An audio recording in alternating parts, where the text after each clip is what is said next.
ní pàtàkì tó ń ṣọjọ́ ìbí o mo kí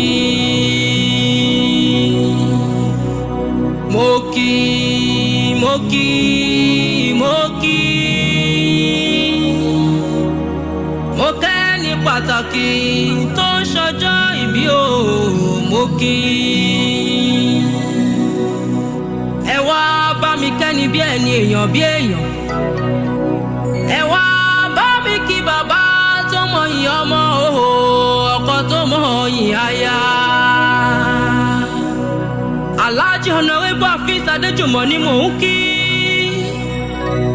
ẹbí ará ọ̀rẹ́ ń kí ọkú ọdún òjàwé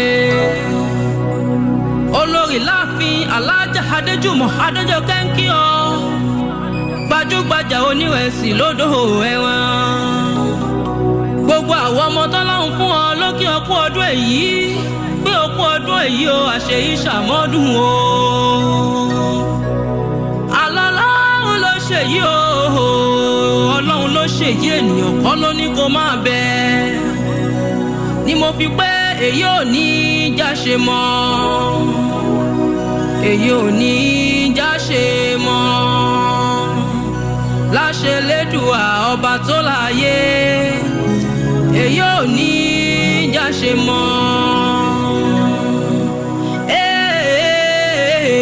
àtọ̀dá ọmọ aládọ́mọ̀wò ọmọ ọlọ́jọ́ bí tó ń ṣọjọ́ bí lónìí ò bá bá mi tẹ́tí bẹ̀lẹ̀ jẹ́ kó máa gbóhùn ẹnu mi bí mo ṣe fẹ́ bá ọ délé bàbá tó bí ọlọ́mọ ilé ọmọ aládọ́mọ̀wò Adejumon máa gbọ́ ọmọ aládọ́mọ̀wò nìyàn bẹ́bí wọn lọmọ aládọ́mọ̀wò adó àdókò adó àdóye ọmọ aládọ́mọ̀wò gègé ẹkùn máwọ̀ pa àwọn bàbá tó bí yín lọ́mọ ló ta dó làjẹ́dó adó àmúwá adó tako ẹ̀yin lọ́mọ afẹ́kó oúnjẹ ṣu ẹ̀yin lọ́mọ alágbò dúdú kọ́bọ̀ lọ́jọ́ tó wọnú oko tó di funfun ìwọ lọ́mọ ẹ̀rí owó onígbàgede ẹ̀yin lọ́mọ abẹ́rẹ́ mẹ́ta ọ̀kọ̀ọ̀kan nù eléyìí tó kù ni wọ́n fi wọ́n gbaṣọ nílé bàbá tó bí yín lọ́mọ àtàndá máa gbọ́ o bó ṣe ṣọdún èyí ẹ ò ní mọ nǹkan tó ń pè ní bàdújẹ́ ẹ ò wá ní pìtọ̀rọ̀ nínú òṣì ẹ ò tún wá ní òun gbé sọnù bí ó ṣe bí ọmọ